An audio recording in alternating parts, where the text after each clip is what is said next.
Mamata Bandyopadhyay tata কারখানা এখানে করতে দেবে না। কেন করতে দেবে না তা তো সব এখন মানুষ, বাংলার মানুষ বুঝতে পারে। ওনার ব্যক্তিগত ব্যাপার যে সিপিএম যদি এখানে সরকার, যদি এখানে কারখানা হয়ে যায়, আগামী 50 বছর সিপিএম এর সরকার এখানে থাকবে। উনি এটা ভাবলো না যে কারখানাটা হলে তৃণমূল ঘরের ছেলেটাও চাকরি পাবে। উনি এটা বুঝলো না, please let me complete the new. যে উনি এটা বুঝলো না যে এই রাজ্যে কারখানা হলে আসলে সিপিএম এর ভালো হবে না, ভালোটা রাজ্যের হবে।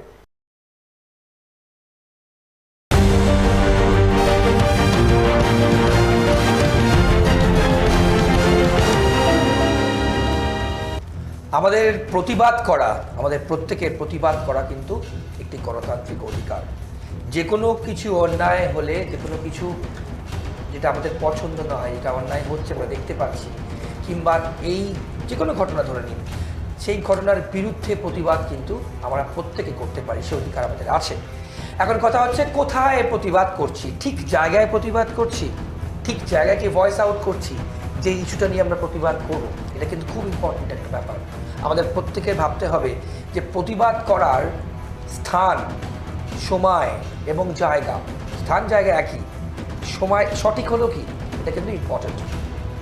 আপনারা ট্রাইব থ্রি বাংলায় নীতি নির্ণয়ের দুর্নীতি দেখছেন, আপনাদের সঙ্গে আমি শান্তনু। কেন এই কথা দিয়ে আমরা শুরু করলাম?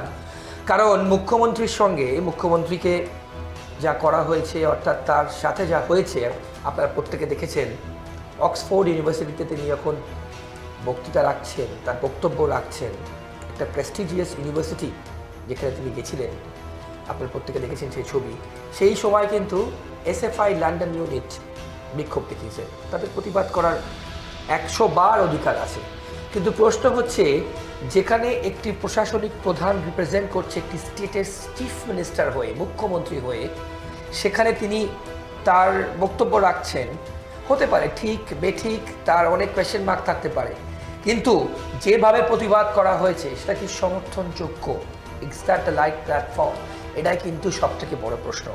এই নিয়ে আমাদের আজকের পর্ব। এবং যারা প্রতিবাদ করেছে, SFI, student federation of India, তার ভাইস প্রেসিডেন্ট শুভজিৎ সরকার আমার বাদিকে বসে আছে। শুভজিৎ, তোমার ট্রাইব থ্রি বাংলায় এবং নীতি নির্ণয় আর দুর্নীতিতে স্বাগত।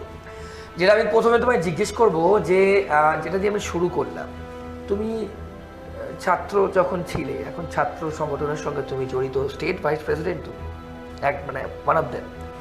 কিন্তু মুখ্যমন্ত্রীর সঙ্গে যা হয়েছে, মুখ্যমন্ত্রীর সাথে বলছি কথাটা এই জন্যই, কারণ যে কোনো মানুষ, ধরো তুমি যখন একটা বক্তৃতা দিতে যাচ্ছ, কোনো একটা প্ল্যাটফর্মে যাচ্ছ, সেখানে তুমি রিপ্রেজেন্ট করছো, ধরো তোমার রাজ্যকে, তোমার দেশকে, রাইট? সেখানে তোমার বিরুদ্ধে কিংবা তোমার নামে কিংবা তোমার রাজ্যের নামে কিংবা তুমি যেখানে যে জিনিস করো তার নামে যদি এরকম ধরনের রিভোল্ট হয় কিংবা এরকম ধরনের স্টেটমেন্ট আসে যে দিস ইজ নট ক্যালকাটা এবং ইউ কিল্ড অভয়া, কীভাবে রিঅ্যাক্ট করতে, সেটা উত্তরটা খুব ভালো, মানে একটা খুব পার্টিনেন্ট প্রশ্ন করলেন, যেহেতু এই বিষয়টা খুব প্রাসঙ্গিক গতকাল রাত থেকে। এবং আমি যেটা বলার শুরু করব যেটা দিয়ে, সেটা হচ্ছে, দেখো, তুমি যদি শান্তনু চা খেতে পছন্দ করো, তোমাকে আমি চা খাওয়াবো, বেশ। তুমি যদি ব্ল্যাক কফি পছন্দ করো, ব্ল্যাক কফি খাওয়াবো। তুমি যদি চাও সুগার উইথ দ্য কফি, আমি সেটাও খাওয়াতে রাজি। এখন তুমি যেরকম তোমাকে সেরকমভাবে তোমার সঙ্গে ডিল করতে হবে। ওকে। এখন তুমি, একটা কথা আছে, বাংলা প্রবাদ আছে, যে দেবতা যে ফুলে তুষ্ট, তাকে সেই ফুলই দিতে হয়। ঠিক, তাই তো? পশ্চিমবঙ্গে গত 8 বছর ধরে ছাত্র সংসদ নির্বাচন হয় না। 2017-তে শেষ ছাত্র সংসদ নির্বাচন হয়েছে। তারপরে যাদবপুর ইউনিভার্সিটি প্রেসিডেন্সি এবং তথাকথিত নাম, মানে ওই তর্কের নামকে ভাসতে রবীন্দ্রভারতী ইউনিভার্সিটিতে 2019 এবং 2020-তে নির্বাচন হয়েছিল। ছাত্ররা কোথায় কথা বলবে? ছাত্রদের কথা বলার জায়গা হচ্ছে ছাত্র সংসদ, মানে তারা যেই জায়গায়, যে মঞ্চে গিয়ে কথাটা বলতে পারে। যেমন শ্রমিকদের নিজস্ব ইউনিয়ন করার অধিকার আছে, যেমন কৃষকদের অধিকার আছে, যেমন যুব সমাজের আছে, মহিলাদের আছে, যেমন ছাত্রদের জায়গা হচ্ছে কলেজ, বিশ্ববিদ্যালয়ের অভ্যন্তরে তাদের কথা বলার স্পেস হচ্ছে ইউনিয়ন। এত বছর ছাত্র সংসদ নির্বাচন যখন হয়নি, যখন বারংবার ওনাকে প্রশ্ন করা হয়েছে, উনি একাধিক তথ্য দিয়েছেন, অনেক কিছু বলেছেন, বলে শেষমেশ দেখা গেছে যে মার্চ, এপ্রিল, মে থেকে ডিসেম্বর পার হয়ে গিয়ে মার্চ আবার চলে এসছে, এবং 2-3 বছর পার হয়ে গিয়েছে, ভোট হয়নি। এবার প্রশ্ন তোমার জায়গায় আমি আসি, তুমি যেটা বললে যে স্থান, কাল, পাত্র, জায়গা, এবং কি বলতে চাইলে তোমরা। আচ্ছা, মমতা বন্দ্যোপাধ্যায় কি আমার ব্যক্তিগতভাবে অপছন্দ বলে প্রতিবাদ করছি? মানে উনি কিরকম দেখতে, বা উনি কোন ব্যাকগ্রাউন্ড থেকে আসেন, বা উনি তৃণমূলের মতো দলকে রিপ্রেজেন্ট করে বলে কি আমি প্রতিবাদ করেছি? আমি একটু ইন্টারাপ্ট করে শুভজিৎ, তুমি বলবে তৃণমূলকে কিন্তু রিপ্রেজেন্ট উনি করেননি। না, আমি প্রথমেই বললাম ওটাই তো আসছি। একজন মুখ্যমন্ত্রী আমি তোমার কথাটা বলছি যে আমি মমতা বন্দ্যোপাধ্যায়ের বিরোধিতা করছি কারণ উনি তৃণমূলের নেত্রী বলে, বা ওনার হাইট এই, বা উনি এই রঙের জামা কাপড় পরেন, বা ওনাকে দেখতে ভালো বা খারাপ যাই হোক না কেন, নিশ্চিতভাবে নয়। আমরা ওনার নির্দিষ্ট কিছু পলিসি, ওনার কিছু স্টেপগুলোকে আমি বিরোধিতা করছি। এবার তুমি বলতে পারো শুভজিৎ, আমি সকালবেলা জগিং করতে চাই আমার ট্র্যাক স্যুট পরে, আর স্টুডিওতে আসি আমার ব্লেজার বা এই কোট পরে, কিন্তু মানুষটা তো তুমি শান্তনুদাই থেকে যাও, সকালবেলাও তুমি শান্তনুদা থাকো, রাত্রিবেলাও সেই শান্তনুদাও হও। ঠিক। আমি যখন তোমার বিরুদ্ধে কথা বলছি, নিশ্চিতভাবে তোমাকে পছন্দ হয় বলে আমি করছি না, আমি তোমার পলিসি নিয়ে প্রশ্ন করছি। তুমি অনবরত বলে গেলে, ওই মানে উনি বলেছেন মাননীয় মুখ্যমন্ত্রী, মাননীয় অবশ্যই, কারণ পদ ম্যাটার করে, যে 46 তোমারও মুখ্যমন্ত্রী, অবশ্যই আমার কেন, আমাদের রাজ্যের সকলের মুখ্যমন্ত্রী, একদম, যে আমি 46% লোককে কর্মসংস্থান দিয়েছি, 46% আনএমপ্লয়মেন্ট কমিয়ে দিয়েছি। আমি খুব আমার ফেসবুক পোস্টেও লিখেছি, দেখবে, প্রশ্ন করেছি বারবার, ভিডিওর মাধ্যমে বার্তাও দিয়েছি, মানে বলেছি আমার বক্তব্য, যে এই 46% যে আপনি বলছেন, তথ্য দিচ্ছেন যে কাজ দিয়েছেন, এই 46%টা কারা? এরা কি তৃণমূলের যে ছাপ্পা মারে ভোটের দিন সকালবেলা তারা? তোমার ছাপ্পা মারতে না নাকি? আগে আমাকে শেষ করতে হবে, তোমার নিশ্চয়ই আমরা ছাপ্পা মেরে বলতাম না এটা কর্মসংস্থান, আমি সেই কথায় আসছি। আমি বলছি নাকি আমরা বলেছি, মানে নাকি এটা ওনার কাছে মানে জানার জিজ্ঞাসা, যে এ কলেজ বিশ্ববিদ্যালয়ের অভ্যন্তরে যারা অনার্সের সিট বিক্রি করে, ইংরেজি অনার্সের 30,000, জিওগ্রাফি অনার্সের 50,000, সেইটাকে আপনি কর্মসংস্থান বলছেন? নাকি যে যারা ওই কথায় কিছুদিন আগে উঠেছিল যে রাত্রিবেলা পিঠে খেতে ডাকা হয় মহিলাদেরকে সন্দেশখালিতে, বা ছেলে ঢুকিয়ে অমুক তমুক করে দেওয়া হয়, এই কাজের কর্মসংস্থানের কথা বলেছি কিনা? এবং আরেকটা অত্যন্ত গুরুত্বপূর্ণ কথা যেটা উনি কালকে বলেছেন বলে আমার খুব গায়ে লেগেছে, আমি তোমার ভারতীয় হিসাবে গায়ে লেগেছে কিনা, উনি বলছে we both India and Britain share a historic relation, you ruled in our country for 190 years. নিশ্চিত 190 বছরের যে গোলামির আমি একটু ইন্টারাপ্ট করি শুভজিৎ, তুমি যে টপিকে বলছো, মুখ্যমন্ত্রী যেটা বলেছেন সেটা সবাই আমরা শুনেছি, একদম। তুমি যে অ্যাসপেক্টে ভাবছো, আমাদের তো দৃষ্টিভঙ্গিতে ভাবতে হবে, উনি কিন্তু সেটা মিন করেন। আমি আবারও বলছি, একটা গ্লাসে হাফ গ্লাস জল রাখলে কেউ বলতে পারে glass is half full, correct, আবার কেউ বলতে পারে যে গ্লাস ইজ হাফ এমটি। কিন্তু কথা হচ্ছে কি ওয়েতে আপনি বলছেন, আপনার মুখের স্পেশাল এক্সপ্রেশন খুব ম্যাটার করে, জেস্টার ইম্পর্টেন্ট, আপনার throwing of the language important. দেখুন 190 বছর ব্রিটিশরা আমাদের শাসন করেছে, এটা তো সত্য কথা, এটা ইতিহাস, এটা আমি পাল্টাতে পারি না, কিন্তু এটা তো আমাদের জন্য একটা খুব কষ্টের ইতিহাস, কালো ইতিহাস, মানে দুঃখের ইতিহাস, এবং এটাকে আমরা তো গ্লোরি হিসেবে দেখি না, আমরা এটাকে বেদনার জায়গা থেকে দেখি। উনি জিনিসটা যেভাবে থ্রো করছেন, নিশ্চিতভাবে আমার মনে হয় যে কোনো ভারতীয়, এমনকি তৃণমূল কংগ্রেসকে যারা সমর্থন করে, অন্তর থেকে সমর্থন করে, নিশ্চিতভাবে কেউ তো করে, সবাই তো চড়তে পারে না একটা পার্টিতে, যদিও সে সংখ্যা এখন বেশি, তাও আমি মনে করি কিছু লোক তো তৃণমূলে এখনো সৎ আছে, আমি এখনো মনে করি, যারা হয়তো তোমার এই শোটা দেখবে, তাদের কি খারাপ লাগলো না এই কথাটা শুনে? সেই জায়গা থেকে আমাদের ছেলেমেয়েরা একাধিক ইস্যু তুলেছে, এর কিন্তু প্রতিবাদ করা, এই প্রতিবাদ নয় যে মমতা বন্দ্যোপাধ্যায়, কেউ হয়তো লিখছে ফেসবুক, আমি দেখছি যে উনি ইংরাজি বলতে পারেন না কি না, এটা যদি কেউ বলে থাকে অত্যন্ত ভুল করেছেন, কারণ ইংরাজি বলাটা কোনো মাহাত্ম্যর কাজ বলে আমি অন্তত মনে করি না। আমি নিজে ইংলিশ স্কুলিংয়ে বড় হলেও, কারণ ইংরাজি একটা কেবল একটা ভাষা, উনি গ্রাম থেকে এসছেন না শহর থেকে এসছেন এটা অপ্রাসঙ্গিক। উনি মানে গরিব ঘরের মেয়ে বা বস্তির মেয়ের মুখ্যমন্ত্রী হয়েছে কিনা এটাও অপ্রাসঙ্গিক, বরঞ্চ যাদের যদি এটা হয়ে থাকে যে কোনো পার্টির ক্ষেত্রে সেটা ভালো আমি মনে করি। আমার কাল তো ওনার বক্তব্য আমি ওটাও শেয়ার করেছি, আমি বলছি, এবং উনি বলেছেন I was very young, I will bring this before you, যে উনি কি বলতে চেয়েছেন এবং কেন আমি বলছি। আমি আবারও বলছি, এখানে কাউকে ব্যক্তি আক্রমণ করার জন্য কিন্তু এই প্রতিবাদটা করা হয়নি। ভালো করে তুমি খেয়াল করে দেখবে, ওখানে 6টা পোস্টার ছিল, ওই পোস্টারগুলোতে কি লেখা ছিল, তোমার যদি ক্যামেরার কাছে তোমার যদি রেকর্ড থাকে, নিশ্চিত তুমি এই প্রোগ্রামটা যখন দেখাবে যে রেকর্ড থাকবে, সেই রেকর্ড তুমি দেখবে নির্দিষ্টভাবে আরজি করের ঘটনা, যাদবপুরের ঘটনা, ছাত্র সংসদের ঘটনা, এমপ্লয়মেন্টের ঘটনা, ইন্ডাস্ট্রির ঘটনা, এবং শেষে যে কারণে জিজ্ঞাসা ট্রিগার হলো, উনি বললেন যে আমি টাটা অমুক তমুক নিয়ে এসেছি। তখন প্রশ্ন করলো, আপনি তো সেই ব্যক্তি যে টাটাকে তাড়ালেন। আমার নিজের মনে আছে, আমি তখন ক্লাস 6 পড়ি, 2007 সালের ঘটনা। মমতা বন্দ্যোপাধ্যায় টাটা কারখানা এখানে করতে দেবে না, কেন করতে দেবে না তা তো এখন বাংলার মানুষ বুঝতে পারে। ওনার ব্যক্তিগত ব্যাপার যে সিপিএম যদি এখানে সরকার যদি এখানে কারখানা হয়ে যায়, আগামী 50 বছর সিপিএম সরকারের কাছে থাকবে। উনি এটা ভাবলো না যে কারখানাটা হলে তৃণমূল ঘরের ছেলেটাও চাকরি পাবে। উনি এটা বুঝলো না, please let me complete the new বলো যে উনি এটা বুঝলো না যে এই রাজ্যে কারখানা হলে আসলে সিপিএম এর ভালো হবে না, ভালোটা রাজ্যের হবে। কেন উনি যদি আজকে আমাদের রাজ্যে যদি বড় শিল্প নিয়ে আসতো, আমি বলতাম যে আর শিল্প করতে দেবো না, মমতা বন্দ্যোপাধ্যায় উন্নয়ন করলে ওনার ক্ষমতা বেড়ে যাবে। আমি তোমার ক্যামেরার সামনে বলে যাচ্ছি, উনি যদি আমাদের রাজ্যে ভালো কোনো প্রজেক্ট নিয়ে আসতে পারে, কোনো শিল্প নিয়ে আসতে পারে, যদি সেই শিল্পর আবারও বলছি যদি ভালো শিল্প মানে ওই সব স্পেনের কারখানা ইনফোসিস কগনিজেন্টের এক্সাম্পল তিনি কাল বলেছেন, আমি বলছি, এবং বেঙ্গল সামিটে যেটা হলো এক্সাম্পল তো উনি অনেক আই হোপ কত কোটি ইনভেস্টমেন্ট হবে সেটাও তুমি জানো। শান্তনুদা 2011 থেকে 2025 সাল 14 বছর তৃণমূল ক্ষমতায় বোধহয় বিবিজি কি জানো বিজনেস বেঙ্গল বিজনেস বা কি নাম সামিট এরকম বোধহয় প্রায় 13-14টা না হলো, মাঝে কোভিড ছিল, মানে প্রায় 10টার কাছাকাছি সামিট হয়েছে। এই 10টার কাছাকাছি সামিটে কটা ভারী শিল্প রাজ্যে এসছে, ভারী শিল্প। আবার লেট মি ক্ল্যারিফাই, এখন তুমি যদি বলে দাও যে অমুক তমুক শিল্প হয়েছে সেটা অন্য ব্যাপার, হতে পারে ছোটখাটো কিছু হতে পারে।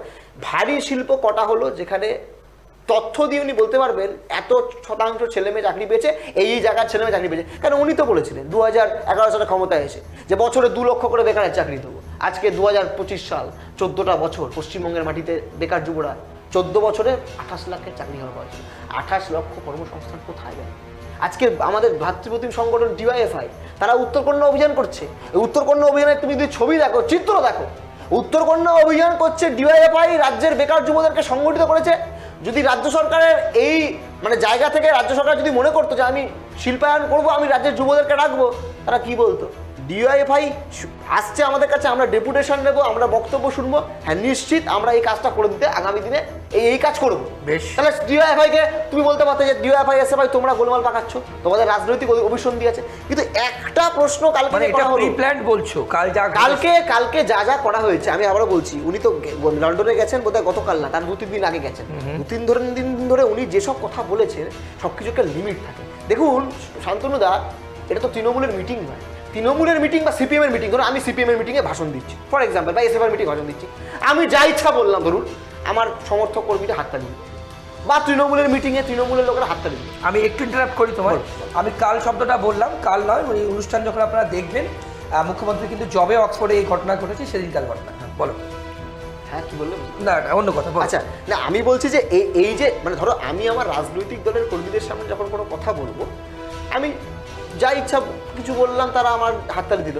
উনি কি ভাবলেন যে আমার মানে উনি বোধহয় কলকাতায় বসে আছেন, তৃণমূলের মিটিং 28 আগস্টে তৃণমূল ছাত্র পরিষদের কোনো মিটিংয়ে ভাষণ দিচ্ছেন, বা 21শে জুলাইয়ের কোনো মিটিংয়ে ভাষণ দিচ্ছেন, উনি বলবেন যে হিমালয় পশ্চিমবঙ্গে নয়, এই হিমালয় ভারতবর্ষে নয়, হিমালয় হচ্ছে অস্ট্রেলিয়া অবস্থান করে, আর লোকে হাততালি দেবে। হ্যাঁ থ্যাংক ইউ দিদি, খুব ভালো বলেছেন। উনি বোধহয় ভাবলেন, উনি বলবেন যে না, সূর্য কিন্তু পূর্ব দিকে ওঠে না, সূর্য পশ্চিম দিকে ওঠে, আর তার ওকে ওই রাজার যেমন ওই প্রজাগণ থাকে তার হাততালি দেবে। কিন্তু এরকম নয়। আমি যতদূর জানি যে প্রোগ্রামটার কথা হচ্ছে, সেই প্রোগ্রামটা একটা ওপেন প্রোগ্রাম হচ্ছে, সেখানে যে কেউ যেতে পারে, প্রশ্ন করতে পারে। ওখানে ওই যে উনি যে, আচ্ছা উনি কি দেখালেন আমি কালকে দেখলাম, আমি সেই প্রসঙ্গে আসবো, কিন্তু শুভজিৎ আমার যেটা প্রশ্ন, আমি সব তোমার কথা আমি সব মেনে নিলাম, তুমি যা বললে ডেফিনেটলি, তুমি কর্মসংস্থান, তোমাদের তো 34 বছর ক্ষমতায় ছিল, এবং রাজ্যের মানুষ তো অতিষ্ঠ হয়ে মুখ্যমন্ত্রী মমতা বন্দ্যোপাধ্যায়কে মুখ্যমন্ত্রী করেছে। না রাজ্যের মানুষ এগুলো আমি যারা শান্তনু, আমি একটা কথা বলি, রাজ্যের মানুষ অতিষ্ঠ কেন? 34 বছরে রাজ্যের মানুষ বামফ্রন্টকে সরিয়ে অন্যভাবে এনেছে, এটা ভালো বিষয়। মানুষ জীবনে চেঞ্জ চায়, যেহেতু কর্মসংস্থান, বামফ্রন্টের আমলে চাকরি বাকরি হয়নি বলে মানুষ বামফ্রন্টকে সরিয়ে এনেছে, এ কথা আমার মনে হয় যারা দেখছে তারাও বিশ্বাস করবে না। বামফ্রন্ট ছাড়া দিই একটা, কি কি হয়েছে, আরে বামফ্রন্টের জীবনে কি হয়নি বলো না, জানি আমি তো বলছি কি হয়নি বলো না। যখন মুখ্যমন্ত্রী হলেন, এত খারাপ মুখ্যমন্ত্রী করলেন তাকে, কেন বামফ্রন্ট এত খারাপ? আমি মানলাম বামফ্রন্ট এত খারাপ, কিন্তু বামফ্রন্ট একটা সেক্রিফাইস করেছে। এখানে ভালো খারাপের প্রশ্ন নয়, আমি তোমার কথা বলছি না, কথা বলবে, তুমি তো এখানে আমাদের মানে অ্যাঙ্কার করছো, বিষয়টা অ্যাঙ্কার করছো। আমি তোমার মাধ্যমে তো মানুষ আমাদের প্রশ্ন করছে, মানুষের প্রশ্নগুলো তুমি আমাদেরকে তোলার চেষ্টা করছো। আমি বলছি অনেক মানুষের মধ্যে তো এই বক্তব্য থাকতে পারে যে বামফ্রন্ট 34 বছরে কী করেছে। যারা আমার মতো বয়সী তারা তো নয়, জানে না, অতটা যায় না, আমরা কম বয়সী বামফ্রন্ট ক্লাস 10 চলে গেছে। যারা পুরনো বয়সী, একাধিক খারাপ জিনিস আছে বলে তো মানুষ সরিয়েছে, কিন্তু ভালো জিনিসও তো আছে। আরে সেক্টর ভাই তো অ্যাপ্রিশিয়েট করলাম, তুমি কনফেস করলে, অবশ্যই অনেকে এখানে বসে কনফেসই করে না, কেন কনফেস করব না?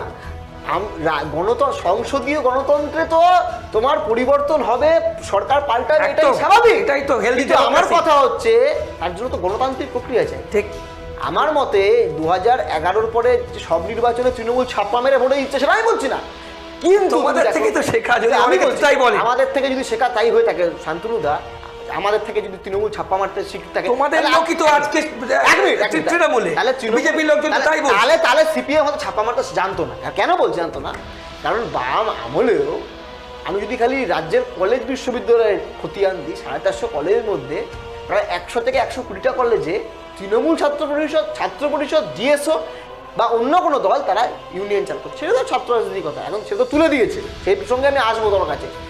তুমি যদি খালি বিধানসভার লোকসভার বাদ দিয়েও পৌরসভা দেখো, তুমি যদি পঞ্চায়েত দেখো, তুমি যদি আরও একাধিক যে স্থানীয় যে প্রশাসন আছে, একাধিক জায়গায় আছে যেখানে সিপিএম বা বামফ্রন্ট এটা জিততে পারেনি।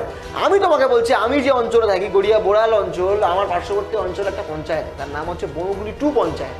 এই পঞ্চায়েতে সিপিএম শেষ দিয়েছে 1991 সালে, 93 সালে পঞ্চায়েত নির্বাচন।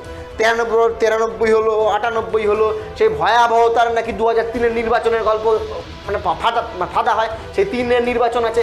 8টা আমি ছেড়ে দিলাম, 8টা নয়, তৃণমূলের উত্থান। এই যে এত নির্বাচনে তৃণমূল যে ভোটে জিতলো বা কংগ্রেস ভোটে জিতলো, সিপিএম গেলে কি সিপিএম ছাপ্পা মারতে পারতো না?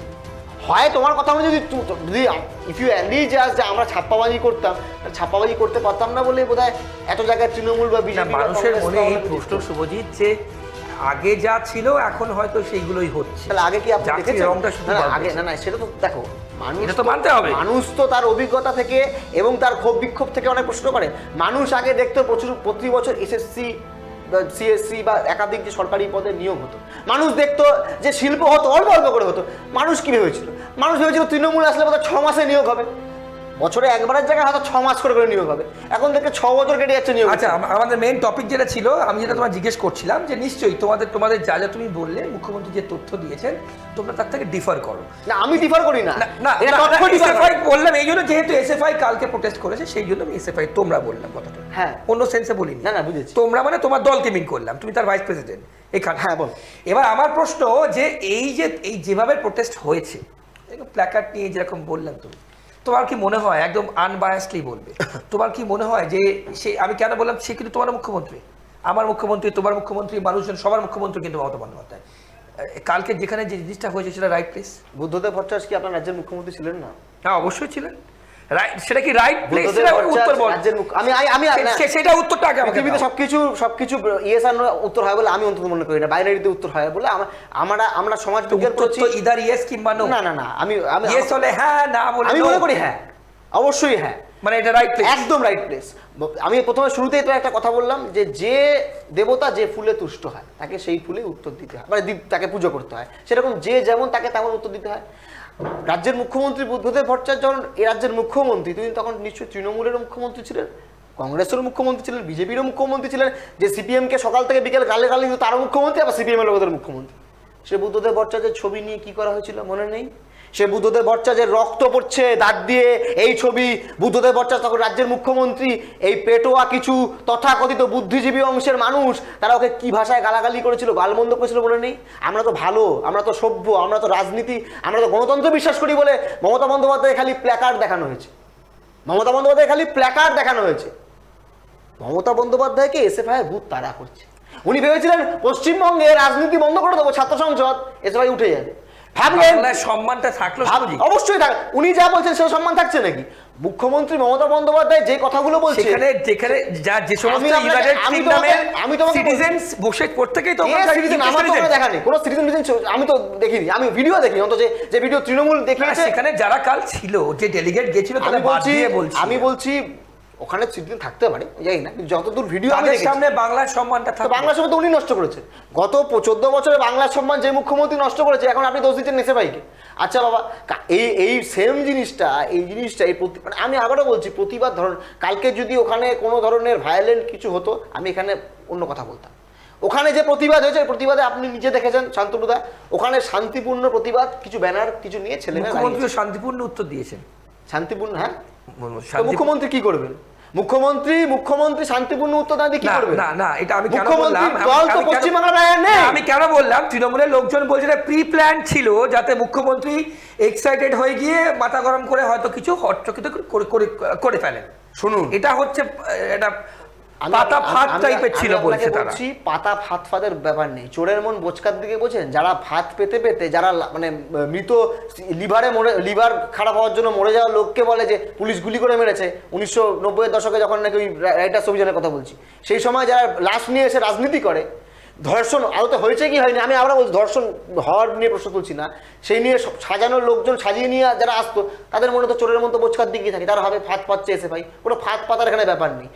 ওখানে যে ঘটনা ঘটেছে তার গত 2-3 দিন ধরে উনি যে কথাবার্তা বলেছেন তার প্রতিবাদ একটা সংগঠিত হয়েছে। কিন্তু আমি ভাবছি মুখ্যমন্ত্রীর অবস্থা ভাবুন, উনি হোয়াটসঅ্যাপে বোধহয় ওনার কবে কি মাথা ফেটেছিল যাই না, আমি আবার খবর ছোট করে বলছি না, সেই ছবি উনি নিয়ে ঘোরেন, ওনার মধ্যে পোর্টেবল প্রিন্টার আছে, ওনার প্রিন্টও করা নিয়ে আবার উনি ছবি দেখাচ্ছেন, ছবি দেখিয়ে বলছে দেখুন আমাকে এই করেছে। কেন দেখাবে না, কেন আজ যদি তোমাকে কেউ মারে, করার কথা বলছি, তুই তো ছবি নিয়ে ঘুরে। না আমি বলতে দাও আমাকে। ধরো আজকে আমার শোতে কিংবা অন্য কোথাও কোনো কিছু একটা ঘটনা ঘটলো যেটা দুঃখজনক, নিন্দাজনক, নক্কারজনক, রাইট?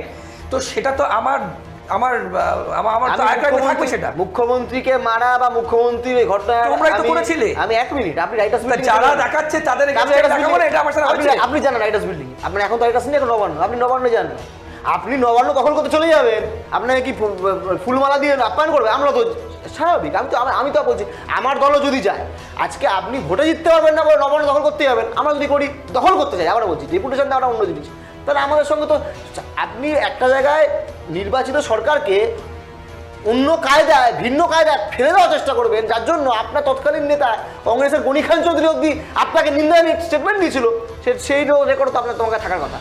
তৎকালীন সময় মমতা ব্যানার্জি যে রাইটার্স অভিযান না উত্তম করেছিল, ভোটার কার্ডের বিষয় নিয়ে রাইটার্স অভিযান, কোনো মানে আছে বলে আমার জানা নেই, তুমি জানতে পারবে, অন্য কেউ জানতে পারবে, সেইটা তো পুরোপুরিটা গিমিক ছিল, এবং উনি লাশের রাজনীতি করেছেন, উনি লাশ সংগ্রহ করে কিভাবে রাজনীতি সিম্প্যাথি পাওয়া যায় এটা উনি করতে গেছেন, কিন্তু উনি যারা কালকে দেখানোর চেষ্টা করলেন উনি সিম্প্যাথি করতে দিলেন, তার মানে হয়তো উনিও সঙ্গে করে ছবি নিয়ে ঘোরে এবং বিভিন্ন জায়গায় প্রিন্ট আউট করে দেখান যেগুলো আমার সঙ্গে এই হচ্ছে অমুক। আরে এটা কি মানে? তুমি তো প্রশ্ন একটু আগে বললে যে উনি ওখানে গেছেন সরকারের প্রধান হয়ে, যদি তোমার প্রশ্ন হয় যে উনি সরকারের প্রধান হয়ে গেছেন, উনি তো খালি আমি করে গেলেন, আমি কিসের? উনি তো বলতেন যে I have come here to represent the government of Bengal, বা এই ব্যাপার আমরা করেছি, আমরা নেই মুখে খালি আমি, মানে আমি 21 শতকে দাঁড়িয়ে ভাবি এটা কি মানে সংসদীয় গণতন্ত্রে বাস করি, না এখনো সেই রাজতন্ত্র রাজার আমল চলছে যে রানী রয়েছে বা রাজা রয়েছে তাকে পুজো করতে হবে। আচ্ছা সৌজিৎ, এবার একটু অন্যরকম প্রশ্ন করি। কথা হচ্ছে যে তোমরা তো এত কিছু মুভমেন্ট করার পর আর্জি করে তোমাদের বামতি বাম, যাদবপুর, আমাকে বলতে দাও, যাদবপুরের বামতি বাম মানুষজন বলছেন, যেটা আমার প্রশ্ন মানুষের হয়ে যেটা আমি তোমায় করবো, 0 থেকে কি 1 হবে? সেটা তো সময় বলবে। আমি কি 0 থেকে এইসব একের জন্য না, 0 থেকে 1 হওয়ার জন্য কি আমি আন্দোলন করেছি নাকি? আমি আবার একদম রাইট কারেক্ট ট্র্যাকে তুমি আমায় নিয়ে গেছো। সেটা হচ্ছে আমি আন্দোলন করবো যখন আমি ভাবি নাকি আমি 0 থেকে 1 হবো, 100 হবো বা 200 হবো, মানে আন্দোলন কি তাহলে কি ধান্দাবাজি নাকি রাজনীতিটা? মানে আজকে আমি কোনো যেই রাজনীতি করি না কেন, বা বাম হোক, অতি বাম হোক, দক্ষিণ হোক, মধ্য হোক, বা অন্য কোনো রাজনীতি হোক, মানে মানুষ তো অধিকারের জন্য আন্দোলন করে, সেই আন্দোলন থেকে রাজনৈতিক সমীকরণ বা অঙ্কর কোনো মানে সংখ্যা আসতে পারে, কিন্তু সেই সংখ্যার জন্য অন্তত আমি বলতে পারি আমি যে রাজনীতিতে বিশ্বাস করি সে রাজনীতি আন্দোলন করতে যায় না ভোটের জন্য।